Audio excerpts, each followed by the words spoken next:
Hello, everyone. Welcome to another episode of Healthy House Calls with Angel. I am Angel Shannon. Thank you so much for joining me. And before we start with today's episode, I just want to say that I hope that you all are safe and well, that your families are safe and well. This has been a very difficult year, so I hope that you're staying safe wherever you are in the world. And thank you so much for tuning in to this episode. Thank you also for your patience. I've been getting so many messages and so many emails with great questions, and some of you I've replied to directly, but I've gotten some on Facebook and on LinkedIn, and I've just recently had one that I think is really a great question. So now is as good a time as any to share that question with you, because I think many of you in my viewing audience probably have the same question. So this question comes in from Gloria in Chicago, and Gloria wrote in and asked, "Hi Angel, I am really worried about COVID. I have multiple health issues that I am concerned about, and I'm worried about contracting the virus. I also have young children. Can you speak to what we can do to boost our immune systems to prevent COVID? I know there's lots of information out there, and I just want to make sure that I am understanding this appropriately. I want to be proactive rather than reactive. Thank you so much for considering my question. Take good care."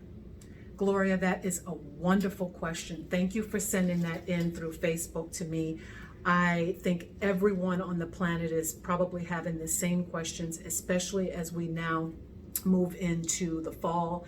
And in some places we're thinking about second wave, in some places we're still in the first wave, and lots of people are thinking about what we need to do for families, for children, for ourselves to stay healthy and stay well. So thank you so much for sending in that very great question.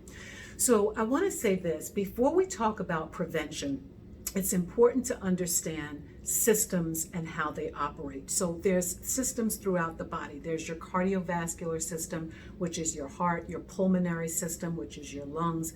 There's also your immune system. So before we talk about prevention, it's really important to talk about how the immune system works and how it works best and how it works when it's not at its best, right? So in functional and lifestyle medicine, which I am a lifestyle medicine clinician and health coach, in functional and lifestyle medicine, we don't look at what we can do to just survive. We focus on what we can do to thrive. So we look at what is optimal and how to keep the immune system and every system in the body operating at its most optimal state, right? So to do that, we have to understand the underpinnings of the immune system and how it looks when it's working at its best, and how it's looking when it's suboptimal, and then how it looks when it's really under distress, right? So the immune system, to make it really straightforward and simple, has the biggest responsibility, I think, of all the systems in the body. The immune system has to protect us. It has to figure out what is a threat, what is harm, what is dangerous, and then it also has to figure out what is the body's own natural, inner workings, right? So let's just say that you're walking down the hall and you stumble on something and you hit your toe, and oh my gosh, now you've got a swollen toe. Well, that's your immune system responding and saying, hey, there's an injury here. We need help. Your immune system's like a 911 operator. We need help. We need you to send in the reinforcements, right? So neutrophils are going to rush into that toe. Fluid is going to be rushed into that toe, so that fluid that will carry the neutrophils, the white blood cells. Okay, swelling is going to occur. Warmth is going to occur. Lots of little things are going to occur to rush to that site of injury to protect that injury from infection or further damage, right? So that's acute inflammation, and that's the acute immune response. There's also something that's called the chronic immune response. That's where inflammation occurs chronically. So that's where you have disease states like diabetes, cardiovascular disease, where this immune system has responded and it has created inflammation in the body that is lasting over a longer period of time. So the responsibility of the immune system, as I said, is to protect us from injury, from viruses, bacteria, pathogens, injuries, all those kinds of things. When it's working at its best, okay, it can do all of that. It can respond to acute injury. It can respond to allergens in the air that our bodies are sensitive to and don't want to come in contact with, so we have that allergic response. When it's operating at its best, it can do all of that. But when it's not operating at its best, it just doesn't recognize what is a pathogen and what isn't, right? So that's where you have autoimmune diseases like lupus and rheumatoid arthritis and things like that. And so that's when the immune system is sort of confused. It doesn't recognize its own self. And as I said, those are autoimmune conditions.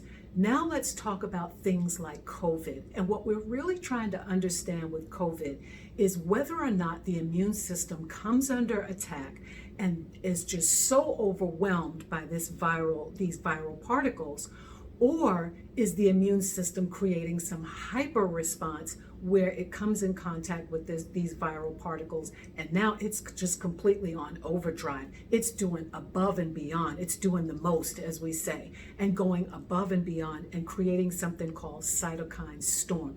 So a lot of the research right now is aimed at understanding what's happening with the immune system. Is it not recognizing and not knowing what to do, or does it recognize and it does and does and does and then goes into overdrive and shoots out all these chemicals and all these agents, just brings in all the reinforcements to the extent that the other systems are actually harmed? The cardiovascular or heart system, the pulmonary system, the renal system, the kidneys, our blood clots being sent all over the place because the immune system itself sends out particles that contribute to clotting of the blood. So that's what we're trying to understand with COVID in the research and in all of the studies and whatnot, while we're also still working on a vaccine.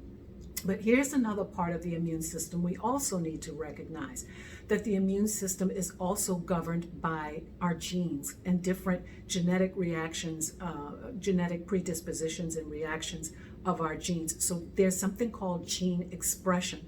So genes actually are expressed in different ways and cause our systems to act and react in different ways. And without getting too technical, there are things called single nucleotide polymorphisms. So those are changes in genetic structure that actually impact the way genes are expressed and how things play out in your health and in your body. So let's just say whether or not you have a higher BMI or whether or not you may have a predisposition to diabetes or different genetic predispositions for different reactions in your body, whether or not you lose weight in one way versus someone else losing in another way. Those SNPs or single nucleotide polymorphisms are just changes in the structure of a gene that change ultimately the way the gene is expressed. So I say all of that to say that there are so many different things that are implicated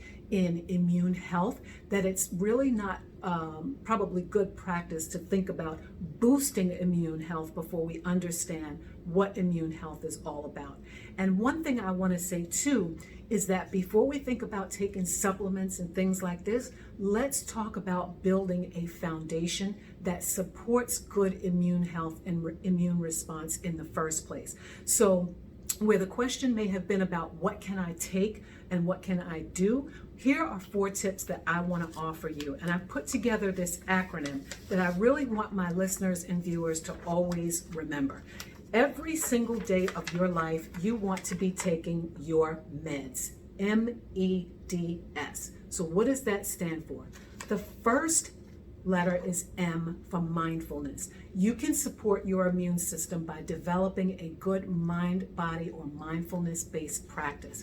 Why do I say that? Because mindfulness and meditation incorporate breathing strategies. They incorporate, present moment awareness. And those breathing strategies and present moment awareness strategies will help you to activate something called your parasympathetic nervous system. The parasympathetic nervous system is the opposite of your fight or flight. The parasympathetic nervous system helps you lower your blood pressure, lower your heart rate, decrease your breathing. It helps you to relax. So in a body that is relaxed and not tense, there are less there's less of a predisposition for the stress response, and there's less of those stress response chemicals that get poured out when we're constantly in the fight or flight mode. So your cortisol, your epinephrine, your norepinephrine, all of those emergency chemicals that get spit out when we're in fight or flight, those get preserved when we are practicing mindfulness and mind-body practices. So I would highly recommend for the first of your meds to pick up a mindfulness practice or meditation practice, because that, above and beyond anything else, will help mitigate stress in your life. And if you can do anything to help your immune system, mitigating stress would be it.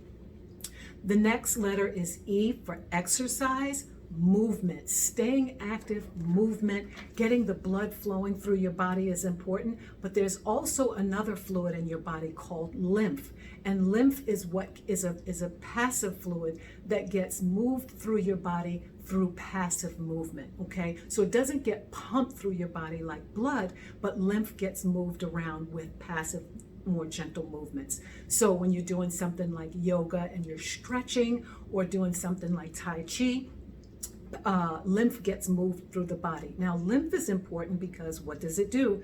It carries all of the white blood cells. It carries all of those particles and chemicals and substances in the body that are important to the immune system. So the lymph is central to your immune system. The more that you can be doing gentle exercises like Tai Chi and yoga and gentle stretches and things like that that help get the lymph and the blood moving, the better off you will be.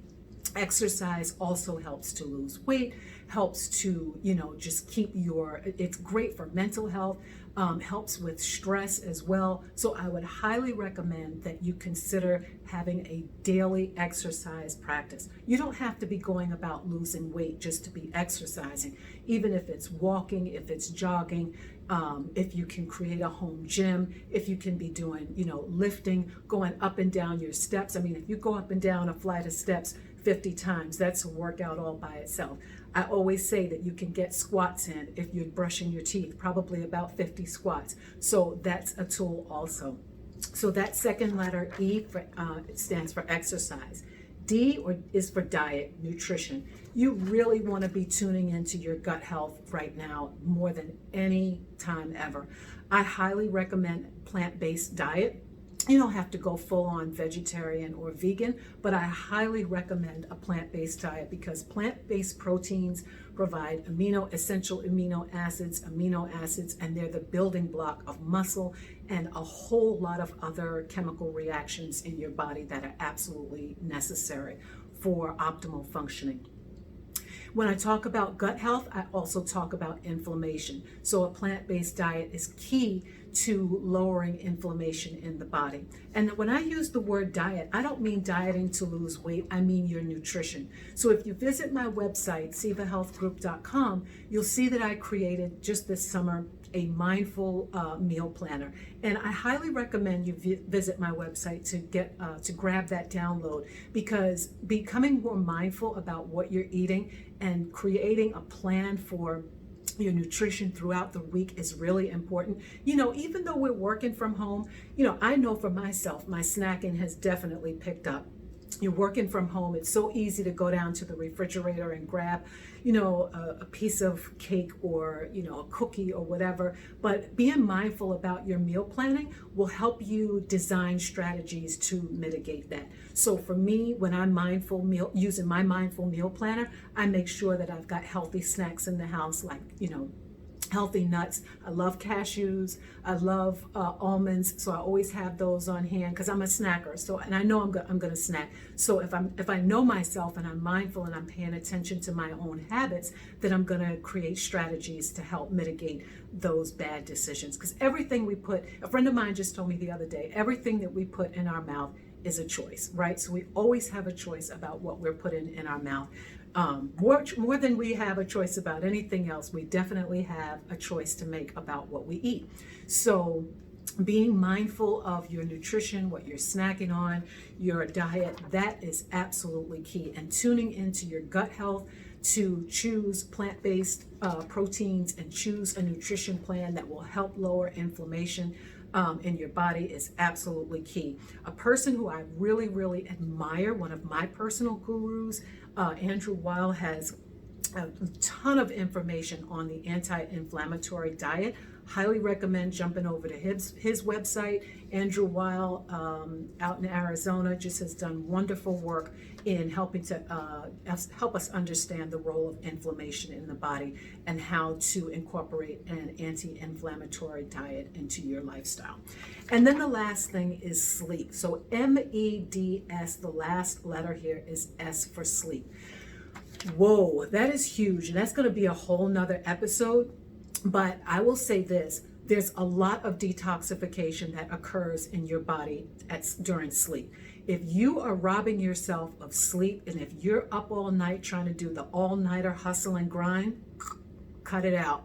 That is one of the main things you want to level up on in your life is your sleep, because your brain undergoes detoxification, your body undergoes detoxification. When you are resting, that cortisol release, changes, it drops. So your body doesn't have all of that, those excitatory chemicals floating around, and it doesn't feel that fight or flight. Your digestive system slows down, doesn't need anything to digest if you're sleeping. And that's when, more healthy, robust gut bacteria are produced. So if you can't do anything at all, focus on leveling up on your sleep. And I would say all of these meds every single day are absolutely important to your health. Now, before I go, I do want to say something about supplements.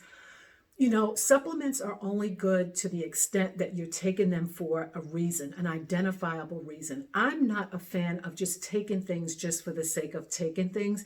I'm a test, don't guess clinician. So one of the things I always do in my practice is functional medicine testing, because I like to see where I am personally and then where my clients are. So I'm a big fan of nutritional testing because it helps us get a good eye on what's happening in your body at the foundational level. Because in the beginning, I talked about foundational wellness. You want to set a foundation. If you were building a home, like that story with the 3 little pigs where one built the house out of straw and one with sticks and one with bricks. Of course, the one with straw blew away. But if you were building a home and you were laying the foundation, if there's a crack in the foundation, or there's the foundation isn't solid and sturdy, and you're building a house on that, you're running the risk of this whole house collapsing, right? So there are beams and there are bricks and there are structures and there are pipes and things like that. But all of those things depend on the foundation itself. So one of the things you want to be doing right now is thinking about foundational wellness. Don't get caught up in what to buy and things like this. Get tuned into foundational wellness. Find out how you are doing with your foundation. So I do a test in my practice, nutritional testing, that helps figure out supplementation need, okay? So this is a sample of a test that I have run. I've done this myself, and I do this with all of my coaching clients. I highly recommend it because it helps you figure out where your supplement deficiencies are and where your needs are. So in my case, I actually came up deficient with my vitamin B's, and I came up deficient in my vitamin D, like David, right? But here's the other utility of this. You're going to figure out malabsorption markers. You're going to figure out whether or not you need digestive support. You're going to figure out whether you need more help with the essential amino acids. You're going to figure out neurotransmitter metabolites. So that's all the stuff that's going on in your brain. Okay, so if you're feeling anxious or depressed or feeling, really sluggish, you're going to get that in this report. Here's something really important. Oxidative stress markers. I can't speak to this enough. You get to figure out your glutathione results. You get to figure out, and glutathione is your body's master antioxidant that chases down free radicals. You want to know what these numbers are so that then when you're going ahead and buying supplements, you know exactly what you need to buy. And you're not just going on the shelf and picking any old thing just for the sake of saying, oh, everyone should be taking vitamin C. sure, you can take it. There's no harm in it, I guess, if you talk to your doctor about it. But if you've got numbers and you've got data in front of you, it supports the actual need for it. And not only that, you have an ideal number of the milligrams that you should be taking. So I just want to show you the kit that I'm actually going to be doing my own test again, because it's time for me to rerun my test. And I'm the type of clinician where I don't recommend something unless I directly have some experience and knowledge about it. I did my own test previously, but now I'm going to do a new test that enables me to test at home. So this is going to be a collection of urine. I'm going to put it in these little capsules here. And then I'm also going to use this little finger stick machine. It's so simple. It's like a diabetic finger stick. You literally just prick your finger, you put it on the little card that comes in here, and you preserve it in this bag. I mean, I can show you this. It's so tiny. It's like really, really simple. And you put your drop of blood on that, and then you mail this all back in a postage paid envelope. Not postage, it's a FedEx envelope, and you mail the whole kit back, and you get your results back really quickly. I absolutely love this test so much. I love it so much that I'm doing it again. I'm making that investment because I'm a data person. I like to know what I'm doing and why I'm doing it. So I'm looking forward to sending in my test this week. And when I get my results back, I'll come back on and I'll share with you guys what my results were and whatnot. So the last time I did my test, I actually needed to have more digestive enzymes. So I take that because, again, excellent gut health. I really want to make sure I'm focusing in on that. And the product that I take actually is isotonics. I carry this in my practice. I like it because it's powder based. It is isotonic. So that means that I can take this on an empty stomach. It's a small amount that I have to take. And actually it's just a little powder. So I typically just after my meal, I take a cap full, I pop it in my little cup, I fill it to the line in that's on the jar, and I drink it down. And it really helps me digest so much better after dinner. I really like that product a lot. I also take their product OPC3. I really love this. OPC3 is just a really, really powerful antioxidant, helps maintain healthy cholesterol, glucose levels, but I take it for inflammation, again, anti-inflammatory. I am a midlifer, so I have to really focus on inflammation and joint health. So I love this OPC3. So many of my clients take this and they absolutely love it. Not a pain in your body anywhere with an antioxidant of this. And again, it's isotonic. Why I choose this is because it's powder. It's isotonic, which means it moves across the it moves across the stomach lining much quicker. It's not a pill that has to be broken down in the body. And, because when you have a pill, it's a pill. So it has binders and fillers and all kinds of other stuff that has to be broken down before the nutrient is actually absorbed. So I like this product line for that reason. And then the last thing that I take for my own immune health is vitamin D with K2. Again, it's the Isotonics product line. It's just my preferred line because of the quality. I know the quality of the products, and I know because I take it myself, and then also because many of my clients take it as well and report really good results. And vitamin D, if you don't know, is really, really important. It acts more like a hormone in the body than it does an actual vitamin. I always say vitamin D gets cheated because it's called vitamin D, but I'll tell you, it has so many roles in the body beyond just bone health and things like this. It's important for regulation of immune system on some levels, regulation of blood glucose. It's just huge. So, knowing what your vitamin D is and knowing what the optimal level should be for you is really important. That's something to discuss with your health coach or your healthcare provider. So, Gloria, I want to thank you so much for that question, because I think we've addressed so many important factors with immune health. And as I said in the very beginning, one of the things you want to do as an overall is set a really good, solid foundation for your immune health. You want to focus on taking your meds, mindfulness, exercise, diet, and sleep so that you can become fit and functional for life. Beyond COVID, beyond the pandemic, beyond all of the things that we're worried about right now, you really want to be focused in on getting fit and functional for life, because COVID is going to pass sooner or later, hopefully sooner rather than later. But these practices and getting yourself set up with a solid foundation is going to carry you not just for this period, but also for the rest of your life. So please, if you've got a question about this video, if this has helped you, or if you've got a question or you just want to share a comment, please do. I'm not shy, so don't you be shy either. I want to get the message out that lifestyle medicine is the way to go. It is the way of not even the future, it's now. You know, everyone wants to know how to eat, sleep, move, and live better, because it's not just about living longer. It's about living better. You know, who wants to live long if longer means suffering with pain and chronic disease and illness and stiff joints and all that kind of thing? I know that I don't. So for me, this channel and everything I do is about, you know, lifestyle medicine, and it's about eating, sleeping, moving, and living better and living longer. So I hope this episode has been healthy for you, helpful for you and healthy for you. And sharing is caring and caring is sharing. So please share this video with anyone that you know. Hit that subscribe button so you can stay in touch with me. Also jump over to my website, sivahealthgroup.com. Sign up for my newsletter, Healthy House Calls with Angel.